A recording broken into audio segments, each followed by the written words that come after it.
Hey folks, this is Caleb Foshi with the Dust Bowl Catholic, and this is my Catholic dollar.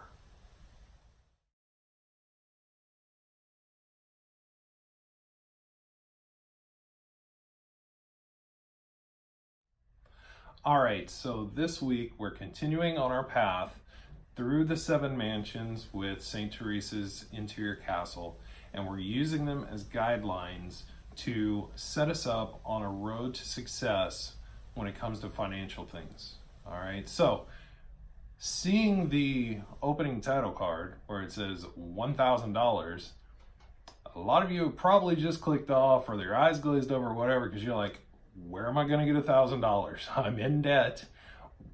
Well, I don't have $1,000, but this is a key part of the process.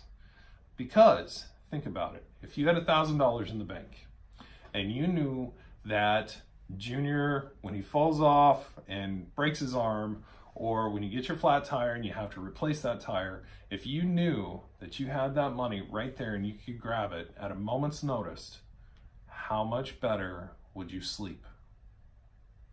How much better would you breathe? How much lower would your blood pressure be? So this is key to have a little bit of an emergency fund out there, because the thing is, we're trying to get out of debt, okay? You don't want to have to go into more debt while you're trying to get out of the hole. You know, put the shovel down. Don't make the hole any bigger. That's what we're going after today. First of all, let's review what St. Teresa said about that second mansion. Here we go. So in the second mansion of the interior castle, you grow through prayer, which you already entered through prayer. So you're trying to become much more. You're going to surround yourself with good people. You're going to read good things. You're going to listen to good sermons. And you're going to use that to purge your imperfections and try to make yourself smaller and make God bigger. Over on the My Catholic Dollar side, we are maintaining our prayer and communication. Prayer is still key to all this. Communication with our spouse is still key to all of this, because we know that we have to be on the same page. We're using the budget that we made last week to purge our bad spending habits. You know, those $5 cups of coffee that you're having every day might not be very helpful when you're trying to get out of debt.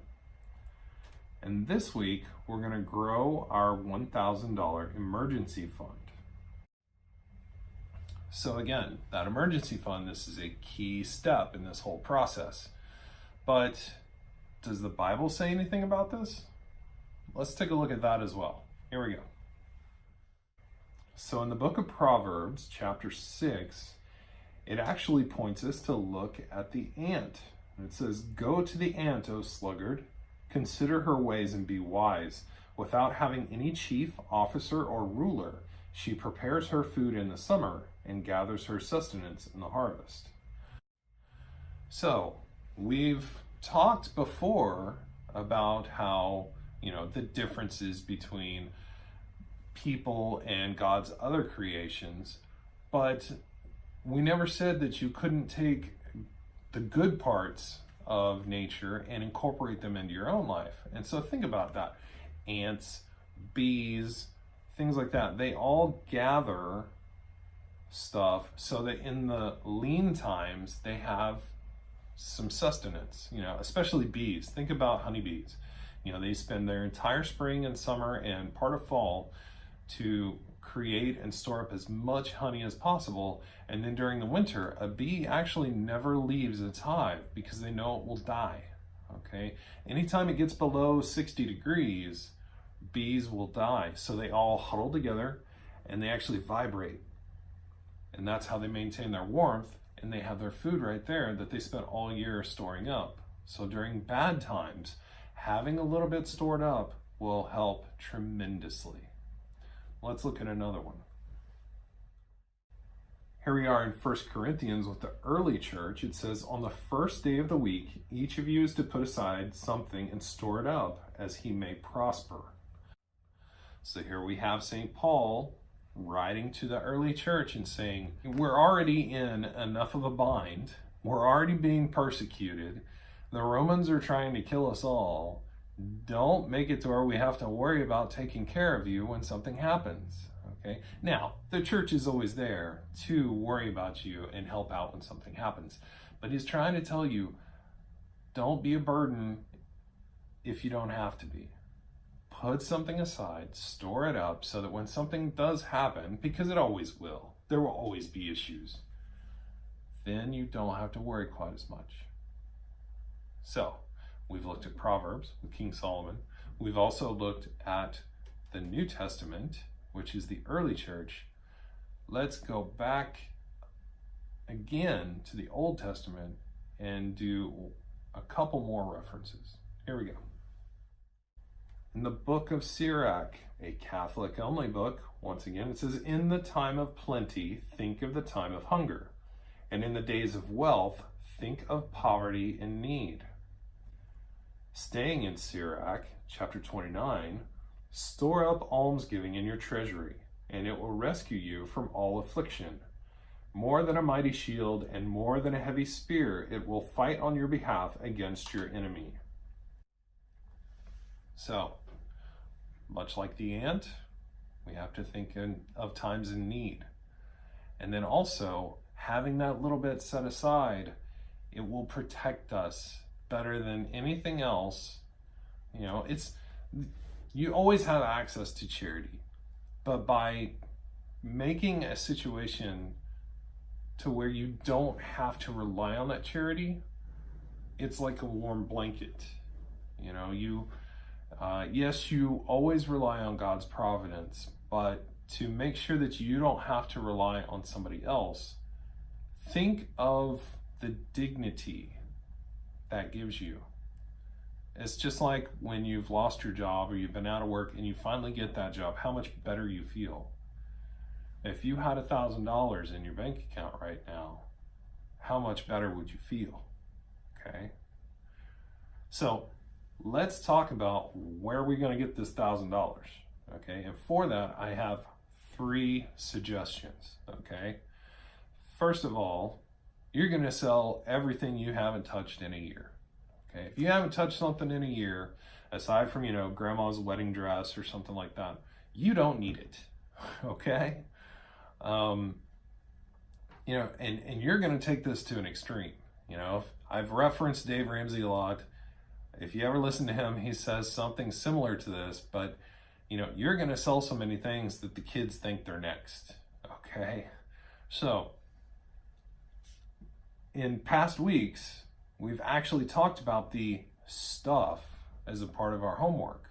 So get your list of stuff out and figure out how you want to divest yourself of that stuff. Now, there are, of course, quite a few ways to do this. You could use eBay or Craigslist or Facebook Marketplace. Those are the big 3. Now, for eBay, I would say keep that for your higher ticket items that are easy to ship. Okay, because you have to pay for listings with eBay, that kind of thing. So you want to make sure you're going to make a little money off of that and not just pay a bunch of fees and, try to figure out your shipping costs as well, because you don't want to go through all this work and then lose most of your money to eBay fees and shipping costs. Okay. As far as Craigslist goes, you're going to get a little older clientele because it's been around forever. And thankfully, it's still free to list things for sale on there. But you're also going to have to deal with people, but it is localized too. So you have that going for you. Facebook is a little newer. Facebook Marketplace specifically is a little newer. So you're probably going to get the younger crowd in there for the most part. Folks that are used to dealing with Facebook and its interface, things like that. So those are 3 places that you can go. Now, once you've sold everything you can on those 3 places, I would say go ahead and have a yard sale. That's old school right there, is a yard sale. Now, in certain towns, you may have to have a permit to do so, which may cost you a little bit of money. But You can also advertise yard sales on Craigslist and Facebook Marketplace. I'm sure there are other groups as well, with other social media platforms, say like Instagram or something like that, where you can put it out there and hopefully make your turnout even bigger. Okay. Now, yard sales, do some Google searching on yard sales because they are some pretty serious stuff. But there's all sorts of tips and tricks out there. I would suggest that's not going to be your main money place, but it's going to help you get rid of a lot of stuff in one day kind of thing. So there's that. Now, my last suggestion, and I would suggest doing everything else first, is go get another job. Now, if you've already got two, go ahead and grab another one, because the thing about this is you're just trying to get your $1,000 as quickly as possible, okay? So even if you only get a minimum wage job and you're only working 20 hours a week to do it, it's only going to take about 8 weeks after taxes and everything to get $1,000 in the bank, okay? So that will be the slowest way to get it, but again, it's only a couple months, all right? A little bit of temporary pain for a good bit of security, okay? Now, once you have your $1,000, don't put it in your checking account. You don't want to be able to spend this very easily. Do not have it linked to anything that you can use a debit card with, okay? Put it in a savings account to where if you need it, you have to go to the bank to pull it out, okay? Now, we want it to be very liquid. That is, we want it to be very accessible, but we don't want to be able to spend it on a whim, because, as we all know, as people, which I think we all are people, right? As people, we tend to take inconveniences and they all of a sudden become emergencies, all right? So, what's an example of that? Birthdays, Christmas. As far as I know, those always come on the same day every year. You can add that to your budgeting process and plan for those months in advance. Birthdays and Christmas are not emergencies, okay? Add it to your budget as a sinking fund. In a few weeks, we'll do an advanced budgeting kind of video to kind of give you an idea of what to do there. But they come every year on the same day even. December 25th is always December 25th. It's not an emergency, all right? So safeguard your money in an account that's not easily accessible, but easy enough that you can get it as quickly as possible when needed. And don't let inconveniences become emergencies. Let's look at this week's homework.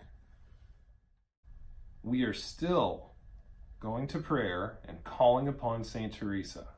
This will never change. Prayer is the key to everything, both in the interior castle and in my Catholic dollar. You're going to still communicate.